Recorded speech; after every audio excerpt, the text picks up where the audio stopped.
Good morning friends, आप तमाम दोस्तों का आपके अपने यूट्यूब चैनल सक्सेस प्लेटफॉर्म 2591 पे स्वागत है।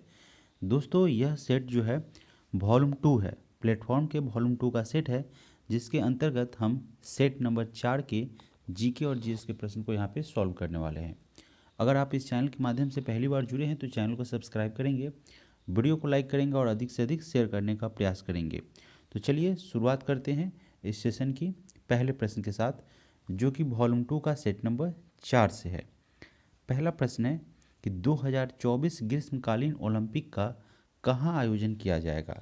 हालांकि 2024 की अगर बात की जाए तो इसका आयोजन दोस्तों फ्रांस में किया जाएगा।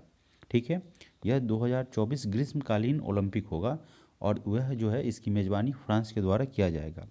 इसके अलावा 2034 में सऊदी अरब में इसकी 2034 में जो फीफा विश्व कप जो होगा उसका मेज़बानी जो है सऊदी अरब को सौंपा गया है। इसके अलावा 2024 में G20 की मेज़बानी जो है वह ब्राज़ील करेगा। 2024 में ब्राज़ील के द्वारा G20 की मेज़बानी की जाएगी और कतर जो है वह 2030 और सऊदी अरब 2034 को एशियाई खेलों की मेज़बानी करेगा। अगला प्रश्न है प्रश्न संख्या 2। दूसरे नंबर प्रश्न में पूछा गया है कि अक्टूबर 2023 में भारतीय मूल के किस वैज्ञानिक को फैराडे पदक से सम्मानित किया गया है। प्रश्न यह है कि फैराडे पदक मिला है और अक्टूबर 2023 में भारतीय मूल का वह कौन वैज्ञानिक था जिसे यह फैराडे पदक से सम्मानित किया गया था। तो यह थे आरोग्य स्वामी पालराज। ऑप्शन नंबर डी यहाँ से करेक्ट आंसर हो जाएगा। अगला प्रश्न है प्रश्न संख्या 3। भारत ने हाल ही में दिसंबर 2023 में किस देश के साथ अपने राजनयिक संबंधों के 50 साल पूरे होने का जश्न मनाया है। तो यह पूरा गया है कोरिया जो है कोरिया गणराज्य, उसके साथ भारत की जो है वह रिलेशनशिप जो है जो कि आपका पॉलिटिकल रिलेशन है उसके 50 साल पूरे किए गए हैं और उसके उपलक्ष्य में सेलिब्रेशन किया गया है, सेलिब्रेट किया गया है। ठीक है, भारतीय प्रधानमंत्री नरेंद्र मोदी ने भारत और कोरिया गणराज्य के बीच राजनयिक संबंध की स्थापना के 50 वर्ष होने पर कोरिया को या कोरिया गणराज्य के राष्ट्रपति श्री यू सुक योल को शुभकामना दी। प्रश्न संख्या 4। सार्क के सदस्य देशों की संख्या कितनी है। तो कुल जो है 8 सदस्य देश है। सार्क की स्थापना 8 दिसंबर 1985 को की गई थी और इसका जो है हेडक्वार्टर जिसको मुख्यालय कहते हैं वह इसका काठमांडू में स्थित है। ठीक है, दक्षिण एशियाई क्षेत्रीय सहयोग है सार्क। सार्क में भारत है, पाकिस्तान है, बांग्लादेश है, नेपाल है, भूटान है, श्रीलंका है, मालदीव एवं अफगानिस्तान सदस्य, कुल 8 सदस्य है। और सार्क का प्रथम शिखर सम्मेलन जो है 1985 में कहाँ किया गया था, ढाका में संपन्न हुआ था। प्रश्न संख्या 5। किस राज्य ने 1994 के बाद पहली बार जीतकर पदक तालिका में प्रथम स्थान प्राप्त करके राजा बलिंद्रा ट्रॉफी मेमोरियल राष्ट्रीय खेल अवार्ड प्राप्त किया है। तो यह किया गया है महाराष्ट्र के द्वारा। महाराष्ट्र में 1994 के बाद पहली बार राजा बलिंद्रा ट्रॉफी मेमोरियल राष्ट्रीय खेल को जीतकर प्राप्त किया, यानी कि जीता है, सीधी सी बात है। 1994 के बाद महाराष्ट्र ने 2023 राष्ट्रीय खेल में अपना टोक्यो ओलंपिक में 80 स्वर्ण, 69 रजत और 79 कांस्य पदक का जो रिकॉर्ड था उसके साथ शीर्ष स्थान हासिल किया है। अगला प्रश्न है प्रश्न संख्या 6। डुरंड रेखा किन दो देशों को विभाजित करती है। तो यह है अफगानिस्तान और पाकिस्तान। ठीक है, अफगानिस्तान और पाकिस्तान के मध्य जो है वह डुरंड रेखा द्वारा क्या किया गया है, विभाजन किया गया है। तो ऑप्शन बी हमारे यहाँ से करेक्ट आंसर हो जाएगा। इसके अलावा पाकिस्तान और चीन की अगर हम बात करेंगे तो उसके अलावा पाकिस्तान, चीन, भारत, बांग्लादेश की अगर बात करें और भारत नेपाल की बात करें, ठीक है, तो कई सारे अलग अलग देशों के मध्य जो है रेखाएं खींची जाती है, जिसमें आपको मैकमोहन ये रेखा याद रखना है। ठीक है, भारत के परिप्रेक्ष्य में यह पूछा जाता है। मैकमोहन रेखा जो है वह भारत और चाइना के मध्य खींचा गया है और यह जो है अफगानिस्तान और पाकिस्तान के मध्य जो है वह डुरंड रेखा खींचा गया है। रेड क्लिफ रेखा की अगर बात करें तो वह भी भारत और पाकिस्तान के मध्य खींचा गया है। अगला प्रश्न है प्रश्न संख्या 7। 7वें नंबर प्रश्न में पूछा गया है कि फॉरबिडन सिटी कहाँ स्थित है। अब यह क्या है, एक शहर है, तो यह आपका चीन में पड़ता है। ऑप्शन नंबर डी यहाँ से सही हो जाएगा। पूछा गया है कि यह फॉरबिडन सिटी है वह कहाँ पे स्थित है, तो यह चाइना में स्थित है। और फॉरबिडन सिटी को यह फॉरबिडन सिटी के नाम से भी जानते हैं और इसे लहासा भी कहा जाता है। यह इसे लहासा के नाम से भी जाना जाता है। अगला प्रश्न है प्रश्न संख्या 8। त्रिवेंद्रम स्थित विक्रम साराभाई अंतरिक्ष केंद्र मुख्यतः संबंधित है। यह जो है त्रिवेंद्रम में स्थित है Vikram Sarabhai space research centre, यह किससे संबंधित है, तो इसका संबंध है रॉकेट छोड़ने के लिए प्रणोदकों के अनुसंधान से। ठीक है, यह जो है साथियों त्रिवेंद्रम में स्थित है विक्रम साराभाई अंतरिक्ष केंद्र, और जो कि क्या है, रॉकेट छोड़ने के लिए जो प्रणोदक होते हैं उनके ऊपर रिसर्च किया जाता है यहाँ पे, यानी कि उस पर अनुसंधान किया जाता है। प्रक्षेपास्त्र का निर्माण विक्रम भाई साराभाई अंतरिक्ष केंद्र पर होता है या विक्रम साराभाई अंतरिक्ष केंद्र पर होता है। और प्रक्षेपण का जो कार्य होता है वह इसरो का प्रमुख केंद्र सतीश धवन अंतरिक्ष अनुसंधान केंद्र श्रीहरिकोटा आंध्र प्रदेश में संपन्न किया जाता है। ठीक है, फिलहाल इसका आंसर हो जाएगा ऑप्शन नंबर ए। प्रश्न संख्या 9। व्यास सम्मान किस क्षेत्र में उत्कृष्ट योगदान के लिए प्रदान किया जाता है, तो यह सम्मान जो है साहित्य के क्षेत्र में विशेष योगदान देने हेतु प्रदान किया जाता है। ठीक है, व्यास सम्मान की शुरुआत, इसकी शुरुआत की अगर बात करेंगे तो 1991 में के बिरला फाउंडेशन के द्वारा इसकी आधारशिला रखी गई थी या इसकी शुरुआत की गई थी। और वर्ष 2023 के लिए जो है 2023 में यह सम्मान जो है पुष्पा भारती को प्रदान किया गया। पुष्पा भारती को 2023 में जो है यह व्यास सम्मान से उन्हें सम्मानित किया गया। ठीक है, चलिए अगला प्रश्न है प्रश्न संख्या 10। मान बुकर पुरस्कार जो है वह साहित्य के क्षेत्र में नोबेल पुरस्कारों के बाद सबसे बड़ा पुरस्कार माना जाता है। किसे माना जाता है? मान बुकर पुरस्कार को साहित्य के क्षेत्र में नोबेल पुरस्कार के बाद जो है वह सबसे बड़ा पुरस्कार के रूप में माना जाता है अथवा जाना जाता है। पूछा गया कि इसकी शुरुआत, मान बुकर पुरस्कार की शुरुआत कब हुई थी? इसकी शुरुआत 1969 में की गई थी। ठीक है, मान बुकर पुरस्कार कॉमनवेल्थ देश तथा आयरलैंड के नागरिक के द्वारा लिखे गए अंग्रेजी भाषा के लेखकों को प्रदान किया जाता है। 2008 में अरविंद अडिगा को द व्हाइट टाइगर के लिए मान बुकर पुरस्कार से सम्मानित किया गया था।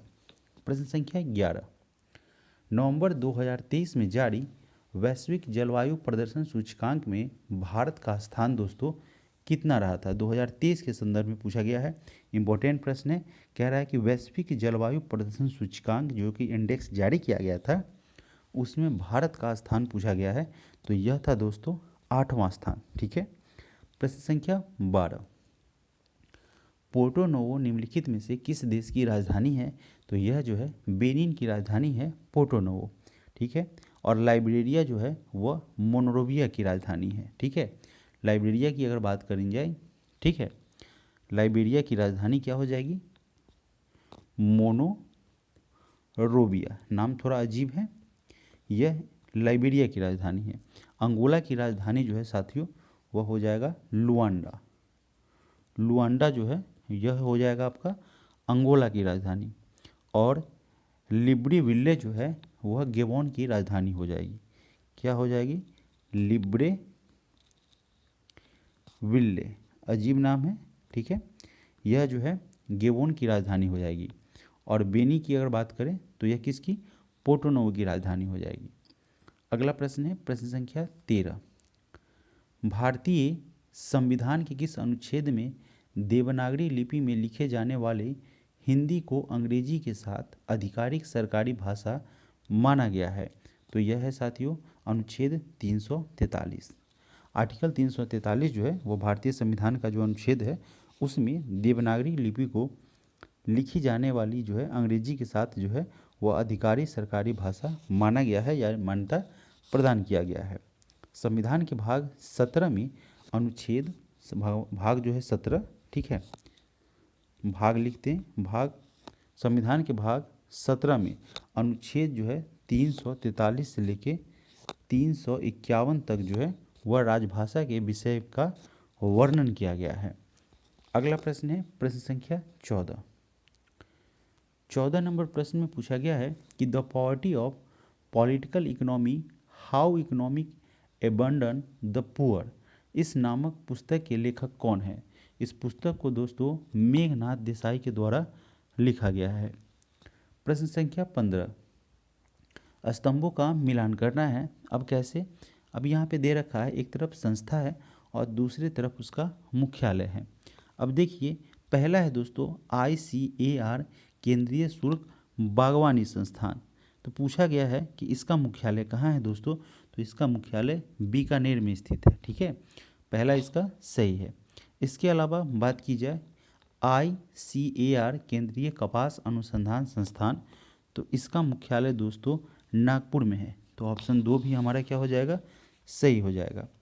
तीसरी की अगर बात करें जो कि है ICSR, राष्ट्रीय चावल अनुसंधान, तो आप जानते हैं कटक में है, उड़ीसा में, तो यह भी आपका सही है। इसके अलावा एकमात्र ऑप्शन बचा ICSR, भारतीय बागवानी अनुसंधान संस्थान, तो यह बेंगलुरु में है। तो सब आपका क्रम में दिया हुआ था।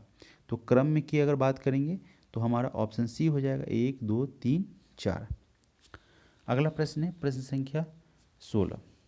यहाँ पे मैथ के प्रश्न है, तो हम लोग मैथ के प्रश्न को स्किप करके आगे बढ़ेंगे, सिर्फ इसमें जीके और जीएस के प्रश्न को सॉल्व किया जाएगा। प्रश्न संख्या 31 में कह रहा है कि राष्ट्रीय जनगणना में भारत डैश के भीतर समूहों की पहचान नहीं की जाती है। अब दोस्तों यहाँ पे जो है अनुसूचित जाति की पहचान होती है, धार्मिक जनजातीय पहचान होती है, लेकिन नृजातीय की अगर बात करें तो इसके भीतर समूह की पहचान नहीं की जाती है। तो इसका आंसर ऑप्शन नंबर ए हो जाएगा। ठीक है, जनगणना की कार्य जनगणना अधिनियम 1948 के प्रावधान के तहत किया जाता है और भारत का जो संविधान है उसका अनुच्छेद 246 है, इसके तहत जनगणना संघ सूची का विषय है। प्रश्न की अगर बात करें तो यह किसका विषय है, संघ सूची का। एग्जामिनेशन में पूछा जाता है कि जनगणना किसका विषय है, केंद्र का है, राज्य का है, तो किसका हो जाएगा, संघ सूची। ठीक है, याद रखेंगे, VVI प्रश्न है। प्रश्न संख्या 32। The roots of ancient India, इसके लेखक कौन है। इस पुस्तक को जो है वह WF फेयर सर्विस के द्वारा लिखा गया है। ठीक है, the roots of ancient India पुस्तक 1971 ईस्वी में फेयर सर्विस के द्वारा लिखा गया था। इसे 1971 में लिखा गया था। फेयर सर्विस हड़प्पा सभ्यता के लिपि पर परपोला के द्रविड़ परिवार से संबंधित एक विचार का समर्थन करता है। प्रश्न संख्या 33। जो यहाँ है वह अन्यत्र भी है, यानी कि जो यहाँ पे है वह अन्य जगह भी है, ऐसा कहना है। जो यहाँ नहीं है वह कहीं नहीं है। यह निम्न में से किस ग्रंथ में लिखा गया है अथवा कहा गया है। ठीक है, तो कोई ग्रंथ में लिखा ही जाता है ना, और यहाँ पे क्या है, कहा गया है। तो कहा गया है अथवा लिखा गया है, बात एक ही है। तो यह महाभारत में कहा गया है। ठीक है, जो यहाँ है वह अन्यत्र भी है, जो यहाँ नहीं वह कहीं नहीं, यह महाभारत ग्रंथ में कहा गया है। महाभारत का प्राचीन नाम दोस्तों जय संहिता है और इसमें श्लोकों की संख्या जो है वह 8800 के करीब है। और इसके बाद भारत संहिता 24,000 श्लोक तथा अंततः महाभारत 1 लाख से अधिक श्लोकों का नाम पड़ा। ठीक है, महाभारत हो गया तो 1 लाख से अधिक उसमें श्लोक है। महाभारत की अगर मूल रचनाकार की बात करें तो इसकी रचना वेद व्यास के द्वारा की गई थी। ठीक है, और इसमें कुल 18 पर्व है, यानी कि 18 अध्याय है। महाभारत में धर्म, अर्थ, काम और मोक्ष का उल्लेख किया गया है।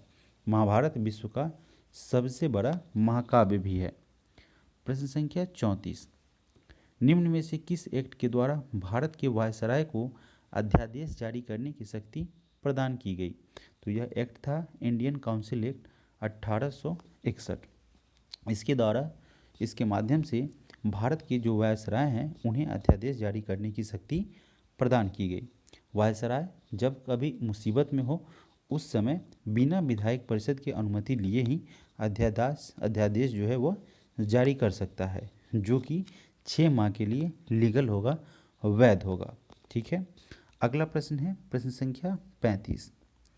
हिंदू पौराणिक कथा के अनुसार समुद्र मंथन हेतु किस सर्प ने रस्सी के रूप में स्वयं को प्रस्तुत किया था? तो यह हो जाएगा वासुकी, ऑप्शन नंबर बी। ठीक है।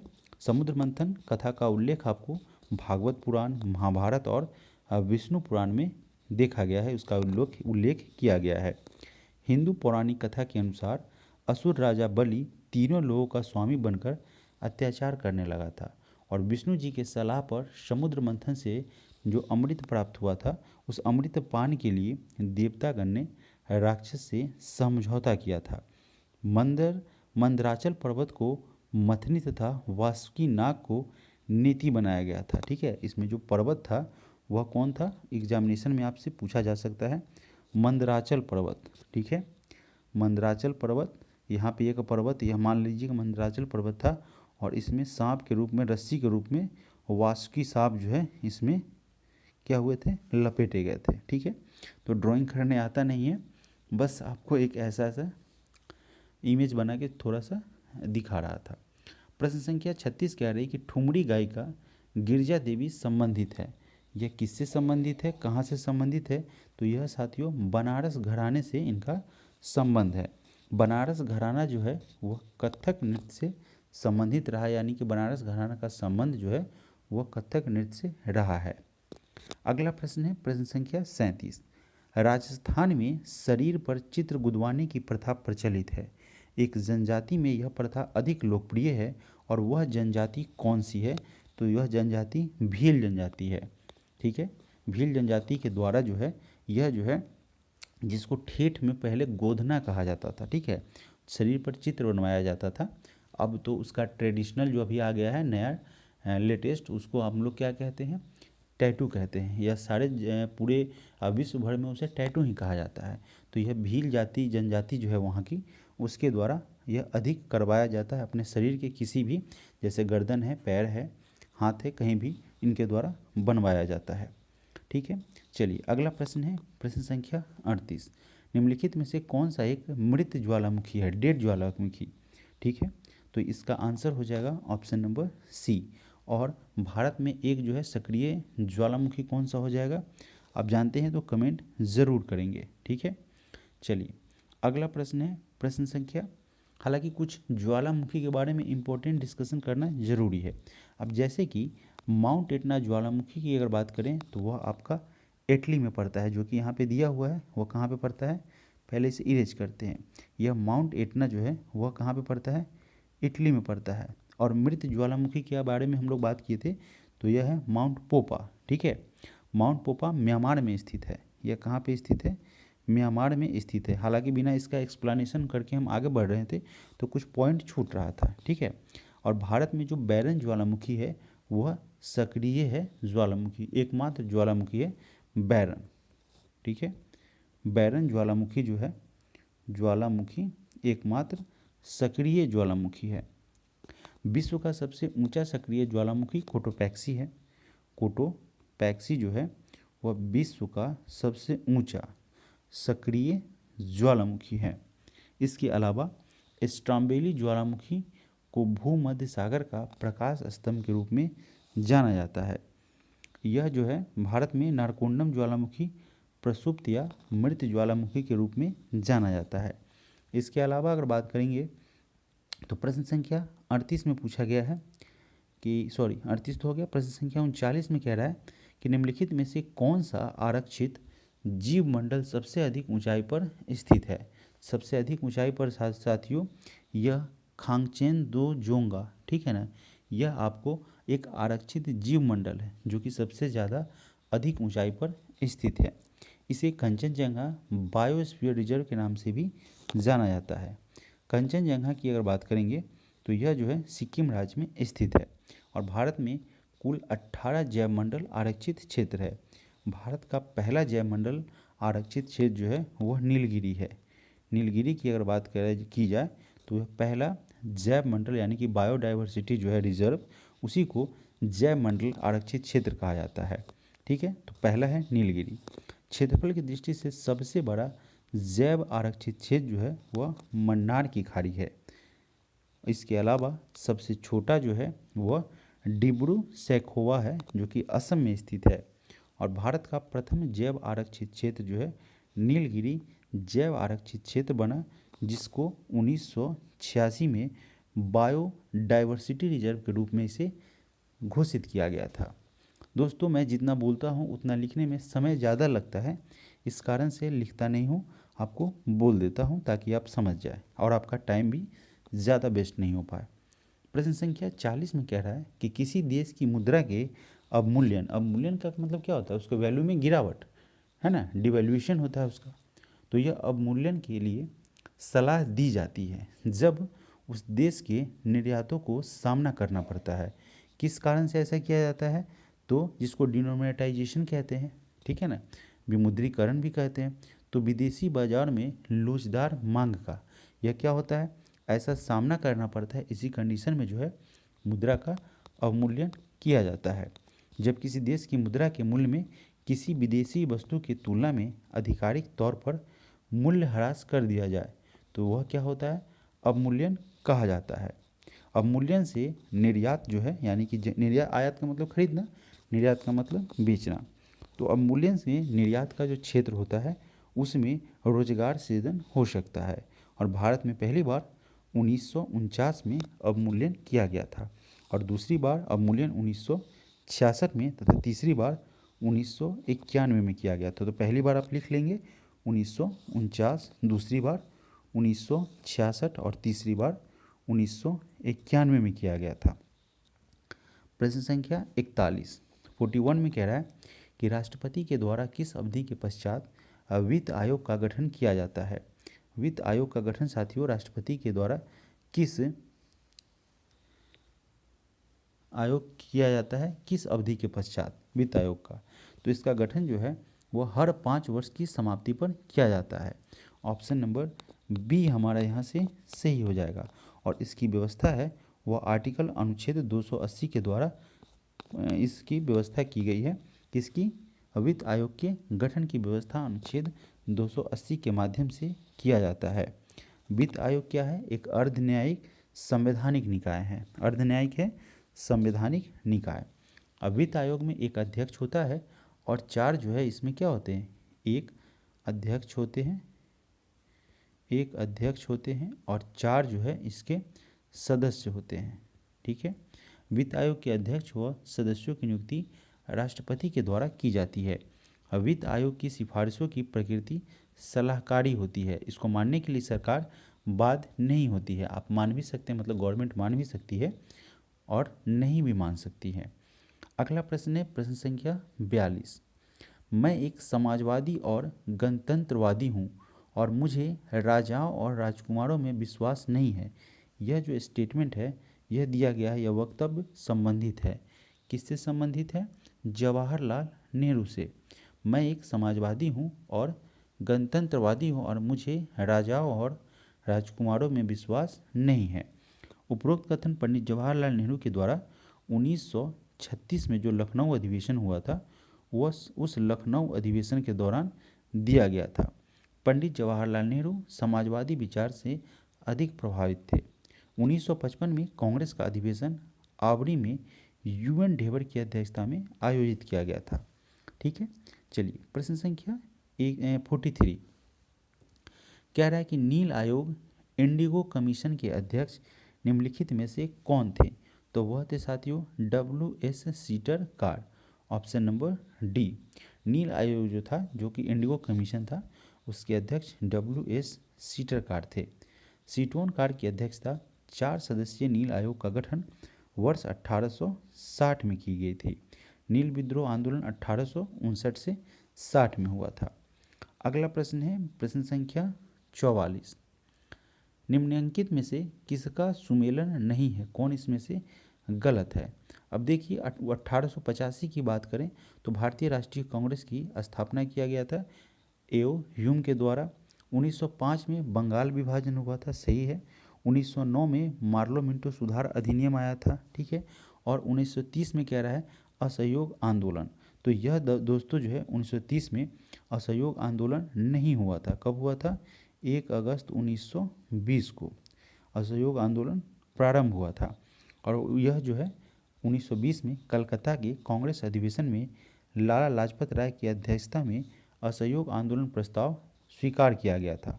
और दिसंबर 1920 में कांग्रेस के नागपुर कांग्रेस अधिवेशन में असहयोग आंदोलन को अंतिम रूप से पारित किया गया था। अगला प्रश्न है प्रश्न संख्या 45 स्तंभों का मिलान करना है। एक तरफ आपका ऋतु है और दूसरा तरफ भारतीय कैलेंडर के अनुसार महीना है। अब देखिए बसंत ऋतु की बात की जाए तो बसंत ऋतु अभी हमारा अभी चल ही रहा है, ठीक है, आगमन है, बसंत ऋतु का आगमन हो रहा है, होने वाला है। तो यहाँ पे बसंत ऋतु की अगर बात करें तो यह चैत वैशाख में पड़ता है। तो ऑप्शन नंबर ए का पहला हो जाएगा, सही है। ग्रीष्म ऋतु आप जानते हैं यह कब होता है, जेठ से आषाढ़ के दौरान, ठीक है, जिसमें ऑप्शन बी का ऑप्शन नंबर 4 यहाँ से सही हो जाएगा। ऑप्शन नंबर सी की अगर बात करें तो यह है वर्षा, और वर्षा जो है वह आपको सावन के समय में होता है, क्योंकि आप देखते होंगे कि सावन के समय में लोग जल चढ़ाने जाते हैं बाबा गरीबनाथ या वैद्यनाथ धाम, तो सावन के समय में बारिश होता रहता है, बारिश का शुरुआत रहता है। तो इससे अभी आप इसे मैच करते अगर आपको याद नहीं रहता, ठीक है। और शरद ऋतु जो है वह आश्विन कार्तिक के समय का रहता है। तो इसका सही सुमेलन हो जाएगा। आप देख रहे हैं हम लोगों ने एक का पहला मिलाया तो एक का दूसरा गलत है, एक का चौथा गलत है। ऑप्शन नंबर सी यहाँ से हमारा सही हो जाएगा। प्रश्न संख्या 46 तो 46 जो है साथियों यहाँ मैथ का प्रश्न है। तो मैथ के प्रश्न को हम लोग अभी फ़िलहाल सॉल्व नहीं कर रहे हैं, ठीक है। चलिए बढ़ते हैं सीधे, हम लोग कहाँ पे बढ़ रहे हैं, प्रश्न संख्या 62 की तरफ, सीधे जीके जीएस की तरफ। अगला प्रश्न है, कह रहा है कि भारत के उच्चतम न्यायालय के न्यायाधीश जो है उसके पद पर नियुक्त किए जाने हेतु अर्हता जो है यानी कि उनकी योग्यता जो होती है होने के लिए किसी व्यक्ति को कितने समय तक उच्च न्यायालय यानी कि हाई कोर्ट में अधिवक्ता के रूप में सेवाएं प्रदान करनी होगी। तो कुल एक्सपीरियंस की बात कह रहा है, ठीक है। तो इनके लिए जो है वह लगभग 10 वर्ष तक जो है एडवोकेट के रूप में उच्च न्यायालय में अपनी सेवा दी हो, यानी कि 10 साल का उनको एक्सपीरियंस हो हाई कोर्ट में वकालत का, सीधी सी बात है। तो इस तरीके से इसे समझना है। अब यहाँ पे प्रश्न संख्या 63 है। 63 नंबर प्रश्न में पूछा गया है कि राष्ट्रपति के चुनाव के लिए किसी राज्य और विधानसभा के निर्वाचित सदस्यों के मतों की संख्या किस प्रकार ज्ञात की जाती है, क्या इसका फॉर्मूला है, क्या इसकी अवधि है। तो दोस्तों राज्यों की जो जनसंख्या होती है उसमें विधानसभा के निर्वाचित सदस्यों की कुल संख्या से, ठीक है, डिवाइड करके जो आएगा उसमें 1000 से क्या किया जाता है, भाग दिया जाता है। और इस प्रकार जो है वह क्या किया जाता है, निर्वाचित जो सदस्य होते हैं किसी राज्य विधानसभा के जो निर्वाचित सदस्य होते हैं उनके मतों की संख्या काउंट की जाती है। ऑप्शन नंबर ए, इसे आप नोट भी कर सकते हैं। अगला प्रश्न है प्रश्न संख्या 64। भारतीय संविधान के किस अनुच्छेद में यह प्रावधान किया गया है कि राष्ट्रपति की सहायता करने और उसे सलाह देने के लिए प्रधानमंत्री की अध्यक्षता वाली एक मंत्रिपरिषद होगी, जिसकी सलाह के अनुसार राष्ट्रपति अपने कार्य का निर्वहन करेंगे। तो यह जो सलाह दिया गया है, व्यवस्था की गई है आर्टिकल 74 के सब सेक्शन 1 में। इसके द्वारा यह प्रावधान किया गया है कि राष्ट्रपति की सहायता करने के लिए, उसे सलाह देने के लिए प्रधानमंत्री की अध्यक्षता वाली एक मंत्रिपरिषद होगी, जिसकी सलाह के अनुसार राष्ट्रपति अपने कार्य का निर्वहन करेंगे। अनुच्छेद की अगर बात करें 77 की दोस्तों, कई सारे अनुच्छेद है, जैसे आपका 72 है, 79 का सब सेक्शन 1 है, 73 है ना। तो कई सारे आपको अनुच्छेद हैं। इन सभी के लिए अगर आप हमारे क्लास से ज्वाइन करना चाहते हैं, क्लास को ज्वाइन करना चाहते हैं, तो पॉलिटी का रिसेंट ही 2 दिन पहले आपको वीडियो अपलोड हो रहा है, यानी कि कंप्लीट पॉलिटी होगा। प्रत्येक दिन एक चैप्टर कराया जाएगा। तो अभी 2 चैप्टर हुए हैं, आप उस दोनों चैप्टर को ज़रूर देखेंगे। कल फिर आपको तीसरा कोई एक चैप्टर है जो आपको अपलोड किया जाएगा, ठीक है। तो सारे क्लास को देखेंगे तो आपका पॉलिटी का सारा प्रश्न दोस्तों, जितना भी डाउट होगा उससे आप निजात पा लेंगे या डाउट आपका क्लियर हो जाएगा। तो ज़रूर क्लास को देखेंगे और चैनल पे पहली बार है तो उसे सब्सक्राइब ज़रूर करेंगे। हम यहाँ पे वही आपको क्लास कराएंगे जो आपको एग्जामिनेशन में पूछे जाते हैं। किसी भी तरीके का क्लास आपको नहीं होगा, वही क्लास होगा जो आपके एग्ज़ाम पॉइंट ऑफ व्यू से महत्वपूर्ण होंगे। तो ज़रूर क्लास को पूरा देखिएगा। वीडियो को जब तक आप पूरा नहीं देखेंगे, आप देखेंगे कि जिस वीडियो को आपने स्किप किया या जिस प्रश्न को स्किप किया वही एग्जामिनेशन में पूछ दिया जाता है। ठीक है, तो चलिए प्रश्न संख्या 65 में पूछा गया है कि हुआ हुआ आंदोलन का प्रणेता कौन था। यह आंदोलन जो है इसका प्रणेता यानी कि इसका अगुआ कौन था, तो यह था हुइन फू सो। इन्हीं के द्वारा हुआ आंदोलन का नेतृत्व किया गया था। ठीक है, आदिवासी हैं, तो ऑप्शन नंबर ए यहाँ से हमारा करेक्ट आंसर हो जाएगा। चलिए प्रश्न संख्या 66 में कह रहा है कि एशिया के मरीज के नाम से किसे जाना जाता है। कौन जो है जिसे एशिया के मरीज के नाम से जाना जाता है, तो यह है दोस्तों चाइना। ऑप्शन नंबर बी हमारा यहाँ से करेक्ट आंसर हो जाएगा। और तुर्की की अगर बात करें तो तुर्की को यूरोप का मरीज कहा जाता है। तुर्की को यूरोप का मरीज कहा जाता है। इस तरीके से यूरोप का मरीज के नाम से जाना जाता है। अगला प्रश्न है प्रश्न संख्या 67। भारतीय संविधान के अनुच्छेद 32 और 226 के तहत कितने प्रकार की रीट जारी की जा सकती है। तो कुल साथियों इसके द्वारा 5 प्रकार की रीट जो है वह जारी की जा सकती है। ठीक है, संवैधानिक उपचारों के अधिकार को डॉक्टर भीमराव अंबेडकर ने संविधान की हृदय और आत्मा कहा। यही अनुच्छेद 32 है, इसी के बारे में कहा गया है। और यह जो है साथियों अनुच्छेद 32 के तहत सर्वोच्च न्यायालय जो सुप्रीम कोर्ट है वह अनुच्छेद 226 के तहत उच्च न्यायालय किसी व्यक्ति के मूल अधिकार के उल्लंघन होने पर 5 प्रकार के रीट जारी कर सकती है। इसी अनुच्छेद 32 के द्वारा यह शक्ति प्रदान की गई है। अनुच्छेद 226 के अनुसार उच्च न्यायालय मौलिक अधिकार के अतिरिक्त अन्य उद्देश्य की पूर्ति के लिए भी इस रीट को जारी कर सकते हैं। प्रश्न संख्या 68। निम्नलिखित में से कौन सा कथन असत्य है। इसमें से कौन सा स्टेटमेंट है दोस्तों वह गलत कहा गया है। अब देखिए, पहला है कि लिपि का शाब्दिक अर्थ लिखावट होता है। सही है साथियों, ये तो सही है। भारत में लिपि के विकास परंपरा में ब्राह्मी लिपि को प्रस्थान बिंदु माना गया। सही है। हिंदी, गुजराती, मराठी एवं बांग्ला भाषा के लिए लिपियों का विकास प्राचीन नागरी लिपि में हुआ था, नागरी लिपि से हुआ था। सही है। और कुटिल लिपि का प्रचलन 10वीं शताब्दी में हुआ था। तो यह साथियों जो है कुटिल जो है लिपि है उसका प्रचलन 10वीं शताब्दी में शुरू हुआ था, यह गलत है। ठीक है, इसे जो है न्यूनकोणीय लिपि या सिद्धि मातृका लिपि के नाम से जाना जाता है। और इसकी शुरुआत साथियों गुप्त काल के दौरान हुई थी। ठीक है, गुप्त काल के दौरान हुई थी। प्रश्न संख्या 69।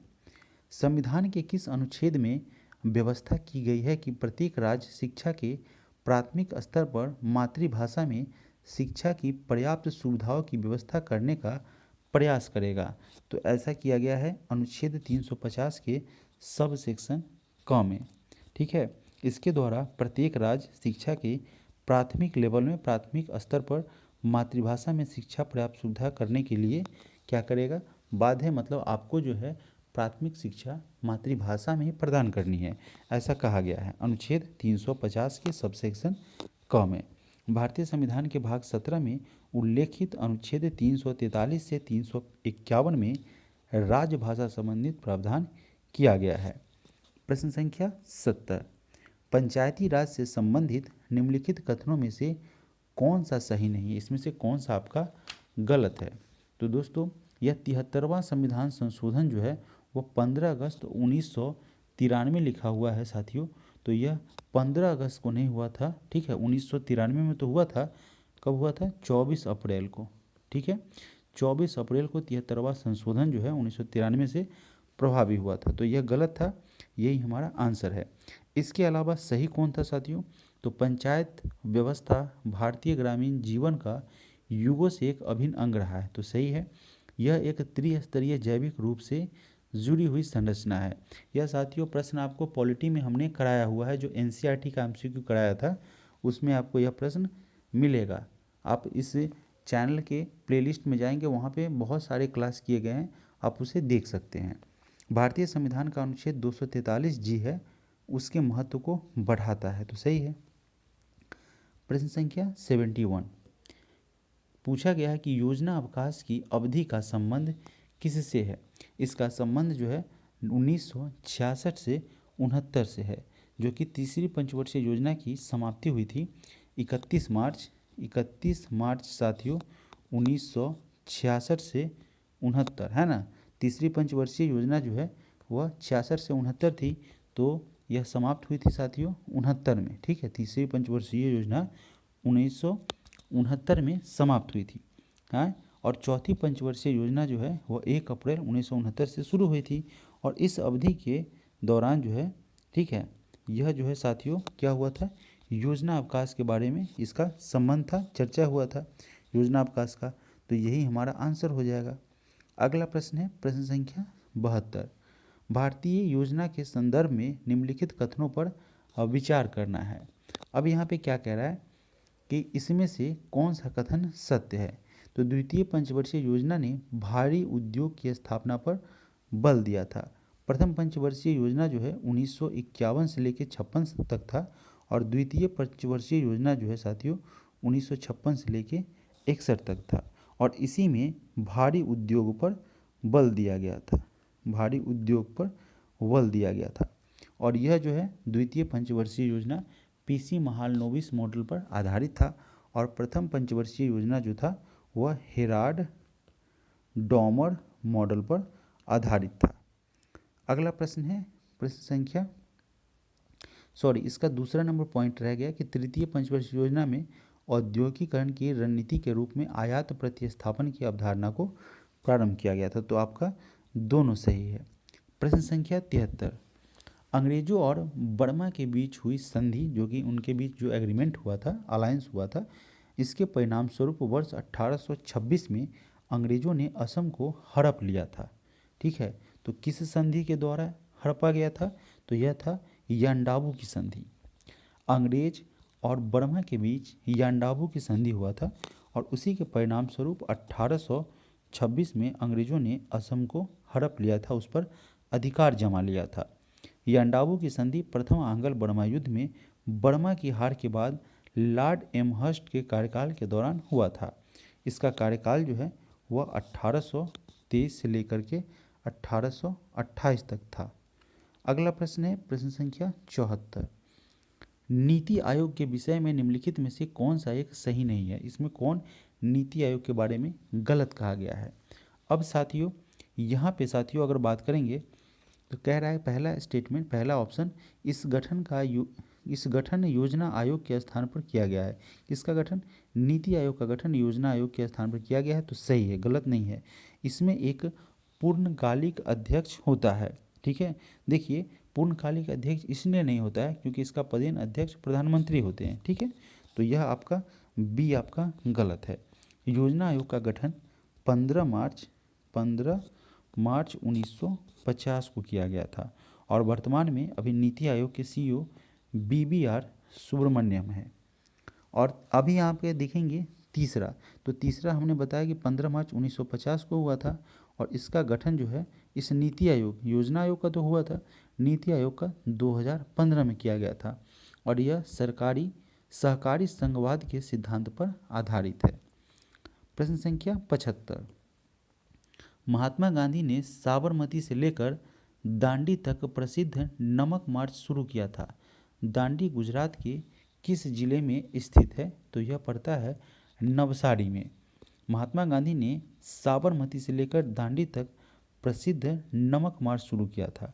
दांडी गुजरात के नवसारी जिले में स्थित है, और 12 मार्च 1930 को गांधी जी ने अपने कुल 78 समर्थकों के साथ, कब, 12 मार्च 1930 को कुल 78 समर्थकों के साथ उन्होंने कुल 384 किलोमीटर की दूरी तय की थी, और वहाँ से साबरमती से दांडी की ओर प्रस्थान किए थे।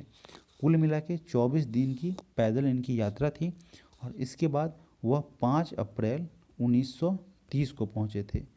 5 अप्रैल 1930 को दांडी पहुँचे। 6 मार्च 1930 को दोस्तों उन्होंने क्या किया था, मुट्ठी भर नमक उठाकर गांधी जी ने नमक कानून को तोड़ा था। अगला प्रश्न है साथियों प्रश्न संख्या 76 जो कि रीजनिंग का है। तो हम लोग बढ़ेंगे आगे प्रश्न की तरफ। हम लोग सीधे बढ़ेंगे कहाँ, जीके जीएस के प्रश्न की तरफ। तो देखते हैं कहाँ से आता है जीके जीएस का प्रश्न।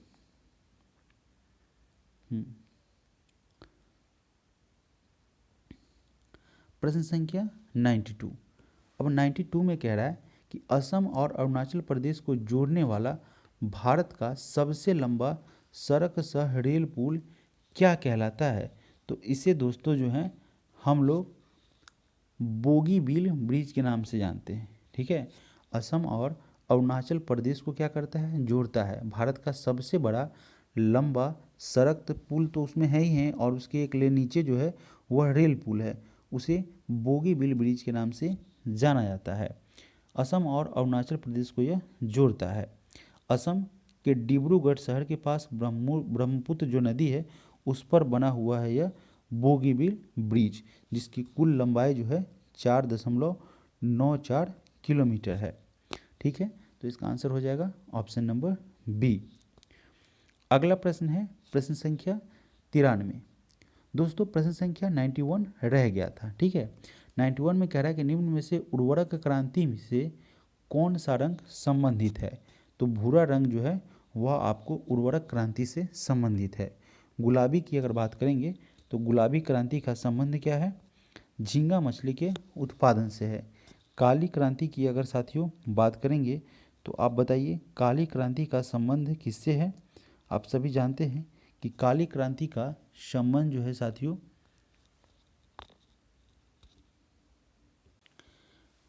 काली क्रांति का तो कोई संबंध नहीं है। वैसे सुनहरी क्रांति की अगर बात करें तो इसका संबंध बागवानी से है।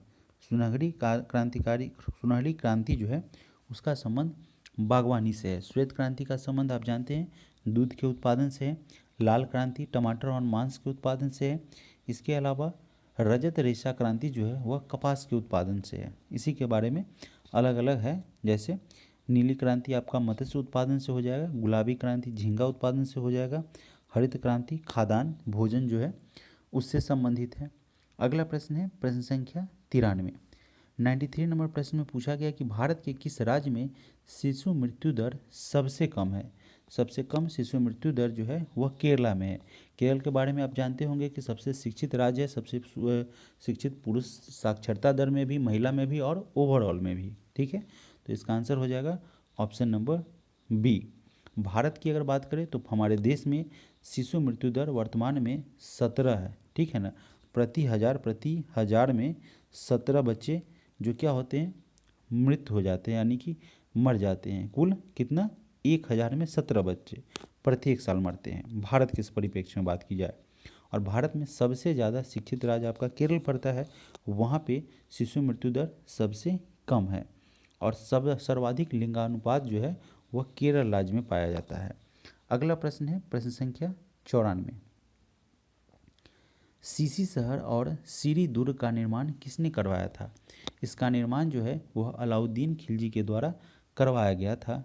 कब किया गया था, 1303 में करवाया गया था। 1303 में मुख्य सेना ने चित्तौड़ अभियान में जो है इस अब किले का निर्माण ये किया था। ठीक है, प्रश्न संख्या 95।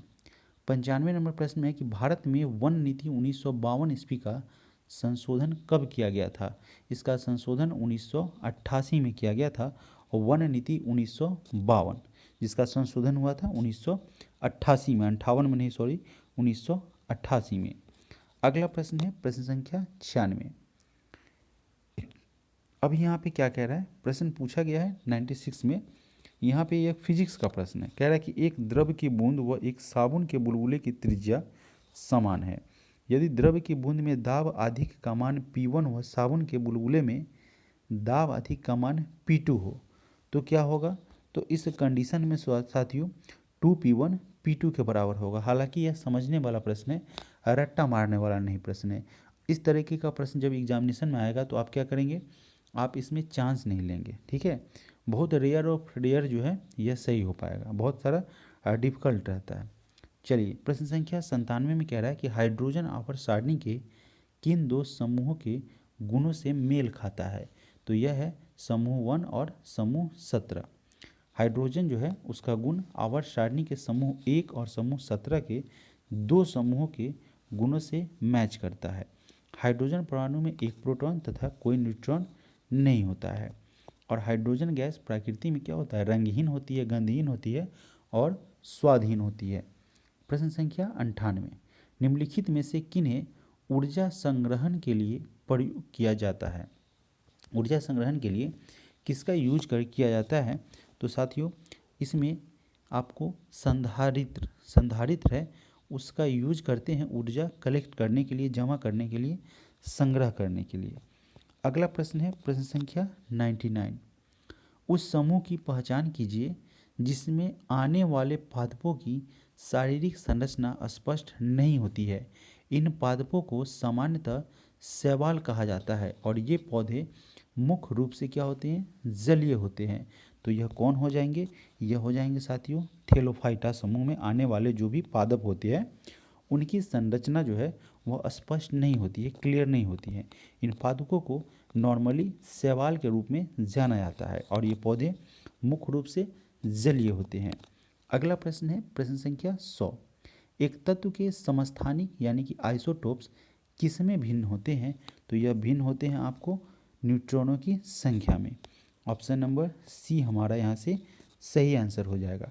अगर आप इसकी परिभाषा जानते होंगे तो समस्थानिक में प्रोटॉनों की संख्या समान होती है और न्यूट्रॉनों की संख्या भिन्न भिन्न, इलेक्ट्रॉनों की संख्या समान और प्रोटॉनों की संख्या क्या होती है ना। तो यहाँ पे कह रहा है एक तत्व के समस्थानिक में किससे भिन्न होते हैं? तो भिन्नता होती है न्यूट्रॉनों की संख्या में। इलेक्ट्रॉनों की संख्या समान रहती है, न्यूट्रॉनों की संख्या क्या होती है, भिन्न होते हैं। चलिए प्रश्न संख्या 101, 101 नंबर प्रश्न में कह रहा है कि मादा क्यूलेक्स मच्छर जो होते हैं निम्नलिखित में से किस रोग की वाहक है? इसके द्वारा इसके काटने से कौन सा रोग फैलता है? तो फाइलेरिया होता है। ऑप्शन नंबर बी, इसमें कृमि का संचरण होता है जो कि क्यूलेक्स मच्छरों के दंश से यानी कि काटने से होता है। ठीक है, चलिए प्रश्न संख्या 102, धमनियाँ छोटी नलियों में विभाजित हो जाती है। धमनी जो है वह छोटी नली में डिवाइड हो जाता है और उत्तकों तक पहुंचने पर वे डैश नामक अत्यंत पतली नलियों में विभाजित हो जाते हैं। तो यह होता है कैपिलरीज यानी कि केशिका। धमनी जो है वह छोटी नलियों में डिवाइड हो जाती है और उत्तकों तक पहुंचने पर वे केशिकाओं नामक अत्यंत पतली नली में डिवाइड हो जाते हैं। प्रश्न संख्या 103, ब्लड कैंसर को आमतौर पर किस नाम से जानते हैं? तो ल्यूकीमिया के नाम से जाना जाता है। ऑप्शन नंबर बी हम यहाँ से करेक्ट यहाँ से आंसर करेंगे, ऑप्शन नंबर बी। अगर हम बात करें साथियों तो कैंसर के जीन को ऑन्कोजीन कहते हैं। कैंसर का जो जीन होता है उसे ऑन्कोजीन कहा जाता है और कर्क रोग जो है वह कैंसर से संबंधित होता है। प्रश्न संख्या 104, मानव खोपड़ी में हड्डियों की संख्या कितनी होती है? खोपड़ी के संदर्भ में पूछा गया है। तो कुल साथियों 29 हड्डी होती है मानव के खोपड़ी में और कुल जो है मनुष्य के शरीर में 206 हड्डियां होती है। जब बाल्यावस्था होती है उस दौरान 300 हड्डियां होती है। ठीक है, बाल्यावस्था के दौरान साथियों 300 हड्डियां होती है। अगला प्रश्न है प्रश्न संख्या 105, निम्नलिखित में से किसमें सल्क होता है? सल्क किसमें पाया जाता है? तो साथियों यह पीसीज में और सरीसृप में सल्क पाए जाते हैं। ठीक है, ऑप्शन नंबर इसका क्या हो जाएगा 2 और 3 यानी कि ऑप्शन नंबर सी हमारा यहाँ से सही हो जाएगा। कई सारी मछलियाँ होती हैं उनके शरीर का जो बाहरी आवरण होता है, स्ट्रक्चर होता है ना, उसमें वह सल्क से ढका हुआ रहता है जिसको आप ठेठी में देहाती में लोकल लैंग्वेज में चोइटा कहते हैं, है ना। और सल्क क्या होता है? मीसोडर्म से उत्पन्न होता है। अगला प्रश्न है प्रश्न संख्या 106, 106 नंबर प्रश्न में साथियों रीजनिंग का प्रश्न है। तो हम यहाँ इसे क्या करने वाले हैं? स्किप करने वाले हैं। अगला प्रश्न है प्रश्न संख्या 121, कह रहा है कि वैश्विक तापन के संबंध में निम्नलिखित कथन दिए गए हैं। यहाँ पे 2 स्टेटमेंट दिया गया है। कह रहा है कि इनमें से कौन सा कथन आपका सही है? अब देखिए इसमें से कौन सा कथन सही है। पहला ऑप्शन है साथियों, पहला ऑप्शन में दे रखा है कि वैश्विक तापन मानव गतिविधियों, मुख्य रूप से जीवाश्म ईंधन के जलने के कारण पूर्ण औद्योगिक काल से देखी गई पृथ्वी की सतह का दीर्घकालिक तापन है, जो पृथ्वी के वायुमंडल में ऊष्मा अवशोषण करने वाले ग्रीन हाउस गैस के स्तर को बढ़ाता है। तो सही है, यह सही है ऑप्शन बी नंबर ऑप्शन कह रहा है कि वैश्विक तापन जलवायु परिवर्तन का कारण बनती है, जो कि व्यापक बाढ़ और चरम मौसम के रूप में पृथ्वी पर जीवन के लिए गंभीर खतरा उत्पन्न करती है। तो हमारा दोनों ऑप्शन सही हो जाएगा। प्रश्न संख्या 122 पूछा गया कि निम्नलिखित में से किसके उपचार के लिए अर्जुन वृक्ष की छाल का प्रयोग किया जाता है। तो इसमें हृदय रोग जो होता है, हार्ट डिजीज जिसका, उसमें अर्जुन का वृक्ष है उसके छाल का यूज होता है, प्रयोग किया जाता है। अगला प्रश्न है प्रश्न संख्या 123 मानव शरीर की पीएच रेंज, मानव शरीर का पीएच रेंज कितना होता है। तो इसका पीएच रेंज जो है 7.35 से 7.45 के मध्य यह होता है। प्रश्न संख्या 124 नंबर प्रश्न में है कि विद्युत ऊर्जा को यांत्रिक ऊर्जा में रूपांतरित करने के लिए किस उपकरण का प्रयोग किया जाता है। विद्युत ऊर्जा को यांत्रिक ऊर्जा में कन्वर्ट करना है, तो इसके लिए विद्युत मोटर की आवश्यकता होती है। ऑप्शन नंबर डी हमारा यहाँ से सही हो जाएगा। अगला प्रश्न है, यहाँ पे अगर देखें बैटरी की, तो बैटरी में कौन सी ऊर्जा रहती है, रासायनिक ऊर्जा रहती है। आप जानते होंगे बैटरी में रासायनिक ऊर्जा रहता है, तो इसको रासायनिक ऊर्जा को या तो आप विद्युत में कर दीजिए, ठीक है, या ध्वनि ऊर्जा में भी इसको कन्वर्ट किया जाता है, ठीक है। चलिए, यहाँ पे अगर मोमबत्ती की बात की जाए तो रासायनिक ऊर्जा से क्या बनेगा, प्रकाश ऊर्जा में कन्वर्ट हो जाएगा। फोटो सेल की बात है तो सब अलग अलग तरीके का होता है। प्रश्न संख्या 125 कह रहा है कि आधुनिक आवर्त सारणी में इलेक्ट्रॉनिक विन्यास 2 और 8 युक्त तत्व को आप किस समूह में पाते हैं। तो यह साथियों समूह 18 के अंतर्गत आता है। यह 2 और 8 इलेक्ट्रॉनिक विन्यास वाले जो तत्व जो है वह अष्टक होते हैं, और यह समूह 18 में यहाँ पे क्या किया जाता है, इन्हें दर्शाया जाता है या दिखाया जाता है, या इसके पार्ट होते हैं। प्रश्न संख्या 126 वर्ष 2014 में भारत को आधिकारिक तौर पर निम्नलिखित में से किस बीमारी से मुक्त घोषित किया गया था। तो पोलियो से 2014 में भारत को वर्ल्ड हेल्थ ऑर्गेनाइजेशन के द्वारा पोलियो मुक्त घोषित किया गया था। तो ऑप्शन ए नंबर यहाँ से करेक्ट आंसर हो जाएगा। पोलियो से संदर्भित एक और प्रश्न की अगर चर्चा करें कि पोलियो वैक्सीन का विकास कब हुआ था, तो 1952 में पोलियो वैक्सीन का विकास किया गया था, और इसका विकास जो है, इस पोलियो का विकास जो है वह सॉल्क या इस तरीके का नाम होगा, ध्यान नहीं है उतना, सैल्क नामक वैज्ञानिक के द्वारा किया गया था, ठीक है। 1962 ईस्वी में अल्बर्ट साबिन के द्वारा इसका निर्माण जो है वह पूर्ण रूप प्रदान किया गया था। प्रश्न संख्या 127 प्रेरित धारा उच्चतम होती है, जो कि प्रेरित धारा होती है वह उच्चतम है जब कंडली की गति की दिशा डैश होती है। जब कंडली की गति की दिशा चुंबकीय क्षेत्र के लंबवत होगी तब प्रेरित धारा का मान जो है वह उच्चतम होगा, यही कंडीशन है। प्रश्न संख्या 128 कह रहा है कि निम्नलिखित में से कौन सा पशु हार्मोन है। पशु इंसुलिन मानव में होता है, और यहाँ पे ऑक्सिन की अगर बात करेंगे साथियों, देखिए ऑक्सिन टॉक्सिन जो है, आप मनुष्य में क्या किया जाता है, दूध उतारने के लिए ऑक्सिन टॉक्सिन हार्मोन भी लगाया जाता है, ठीक है, ये भी लगाया जाता है, और यह मनुष्य से भी संबंधित होता है, ठीक है। अब यहाँ पे साथियों अगर हम बात करें, यहाँ पे क्या कह रहा है, कौन सा पशु हार्मोन है, आपसे यह पूछ रहा है, ठीक है ना। तो यह इंसुलिन जो है, इंसुलिन की कमी हो जाती है मानव में भी, ठीक है। तो आपसे कह रहा है कि पशु हार्मोन है, तो साथियों यह सब जो है साइटोकाइनिन, जिब्रेलिन, यह सब मानव में है। हालांकि ऑप्शन नंबर डी की अगर बात करें इंसुलिन, तो वो पशु जंतु हार्मोन है, और इंसुलिन का अगर बात करेंगे तो यह जो है मानव से भी संबंधित है। तो आपका ऐसे कहेंगे तो कोई आंसर नहीं होगा, लेकिन इस तरीके से अगर देखेंगे तो ऑप्शन नंबर डी आपका आंसर हो जाएगा।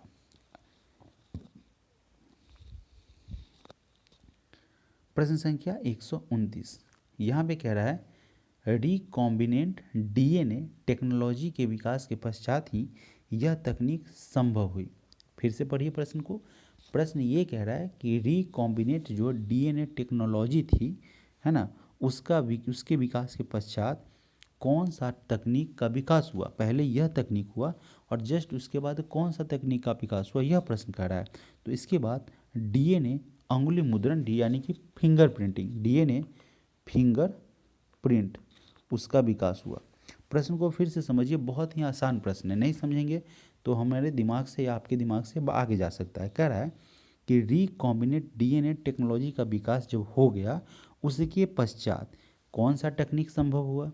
तो पहले तो डीएनए टेक्नोलॉजी आया, फिर डीएनए फिंगरप्रिंट हुआ, यानी कि अंगुली मुद्रण प्रणाली। तो ऑप्शन नंबर ए हमारा यहाँ से सही आंसर हो जाएगा। डीएनए फिंगरप्रिंट संस्थान जो है वह आपको हैदराबाद में स्थित है, हैदराबाद में स्थित है। प्रश्न संख्या 130, जीमेल में जब आप कोई मेल प्राप्त करते हैं और उसी मेल के जवाब में और केवल मूल प्रेषक को मेल भेजना चाहते हैं तो आप किसका उपयोग करेंगे। तो उस दौरान आपको सीधे रिप्लाई करना है, ठीक है, रिप्लाई का ऑप्शन रहता है। तो ऑप्शन नंबर ए हमारे यहाँ से सही हो जाएगा। प्रश्न संख्या 131, यहाँ पे सुमेलित करना है। यहाँ पे एक दवा है और राइट साइड में रोग है, किस दवा का यूज किस रोग में किया जाता है, हमें उसको सही तरीके से मैच करना है। अब कुनैन की अगर बात करें तो इस दवा का यूज जो है वह मलेरिया के उपचार में होता है, तो ए का 4 हो जाएगा। क्रोसिन पेन रिलीफ, आपने सुना होगा क्रोसिन पेन रिलीफ, तो यहाँ पे नींद है, ज्वर है, एलर्जी है, तो ये किससे हो जाएगा। क्रोसिन में पारासीटामोल भी मिला रहता है, तो ज्वर यानी कि बुखार से संबंधित हो जाएगा, तो 2 यहाँ पे सी ठीक हो जाएगा। एविल है, तो एविल आप देखते होइएगा नहीं, कोई चीज़ अगर कोई कीड़ा काट लिया या किस तरीके का चकत्ता हो गया तो यहाँ पे एविल खिलाया जाता है, कहता है कि भाई एलर्जी हो गया इसको, तो सी का 3 से हो जाएगा। और कंपोज जो है इस मेडिसिन का यूज नींद के लिए किया जाता है ना, नींद नहीं आने की स्थिति में। चलिए प्रश्न संख्या 132, जिसके नीचे पदार्थ ठंडा नहीं हो सकता है वह न्यूनतम संभावित तापमान क्या है या कितना है। तो यह है साथियों -273.15 डिग्री सेल्सियस। इसके नीचे जो है पदार्थ ठंडा नहीं हो सकता है। किसी वस्तु का ताप जो है यानी कि टेम्परेचर जो है वह -273.15 डिग्री सेल्सियस से कम कभी नहीं होता है। इसे परम शून्य ताप कहा जाता है और केल्विन पैमाने पर 0 के लिखा जाता है। प्रश्न संख्या 133, यहाँ पे कह रहा है कि द्विआधारी यानी कि बाइनरी संख्या 1 निरूपित करती है। तो यह 1 कहने का मतलब साथियों क्या हो गया, इसका मतलब हो गया ऑप्शन नंबर सी यानी कि 7। अब कैसे, तो अगर इस बाइनरी कोड को आप पढ़े होंगे तब आपको यह पता चलेगा। अब मान लेते हैं साथियों यहाँ पे क्या लिखा, कंप्यूटर की भाषा है 111, यानी कि साथियों 1 into 2 square, 1 into 2 square plus 1, फिर into 2 to the power 1 plus 1 into 1 to the power 0, इस तरीके से है, ठीक है। तो इतना तो हम लोग बाइनरी के बारे में नहीं जान रहे हैं, फिर भी अगर हम बात करें तो ये 111 जो है वह 7 को निरूपित करता है, ठीक है। अगला प्रश्न है, चूँकि कंप्यूटर में जो है ना, कंप्यूटर जो है वह 0 और 1 की भाषा को ही समझ पाता है, ठीक है। अगला प्रश्न है प्रश्न संख्या 134, बुलेट प्रूफ जैकेट के निर्माण में किस बहुलक पदार्थ का प्रयोग किया जाता है। तो इसमें केवलर का यूज़ किया जाता है। केवलर जो है एक बहुलक होता है, इसी का यूज जो है वह बुलेट प्रूफ जैकेट बनाने में किया जाता है। यह जो है पॉर्केसिलिक बहुलक का एक सेल्यूलोज होता है जिसका हम यूज करते हैं बुलेट प्रूफ जैकेट बनाने में, यानी कि हम लोग तो नहीं बनाते हैं, जिनके द्वारा बनाया जाता है उनके लिए। अगला प्रश्न है प्रश्न संख्या 135, कौन सी विद्युत चुम्बकीय तरंग नहीं है। तो साथियों रेडियो जो है विद्युत चुम्बकीय तरंग है, अवरक्त किरणें विद्युत चुम्बकीय तरंग है, परावैंगनिक किरणें जो है वह विद्युत चुम्बकीय तरंग है, लेकिन ध्वनि जो है साथियों विद्युत चुम्बकीय तरंग नहीं है। तो ऑप्शन सी हमारा सही आंसर होगा। प्रश्न संख्या 136, अब यहाँ से साथियों मैथ और रीजनिंग के प्रश्न हैं। ठीक है, आप देख लीजिए यहाँ से आपके सारे मैथ और रीजनिंग के प्रश्न मिला जुला के होंगे, यानी कि यहाँ रीजनिंग है। तो इस तरीके से हमारा यह सेट नंबर जो है वह साथियों सेट नंबर आपका 4 कंप्लीट हुआ। यह सेट नंबर 4 था जो कि आपका वॉल्यूम 2 से संबंधित था। तो इसी तरीके के आपके कई सारे अलग अलग पब्लिकेशन के बिहार एसएससी का सेट प्रैक्टिस इस चैनल के माध्यम से कराया जा रहा है। आप इस चैनल के साथ ज़रूर जुड़ेंगे। चैनल को सब्सक्राइब करके बेल आइकन को ऑन करने के बाद ऑल नोटिफिकेशन को वहाँ से ऑन कर लेंगे और सारे क्लास आपको डे बाय डे आपको नोटिफिकेशन मिलते जाएंगे। कल आपसे हम मिलते हैं आरबीडी के सेट नंबर 14 के रीजनिंग के प्रश्नों के साथ, इसके अलावा पॉलिटी के चैप्टर नंबर 3 के साथ। तो आप सभी लोगों का इस चैनल के साथ जुड़ने के लिए बहुत बहुत धन्यवाद। गुड नाइट, शुभ रात्रि।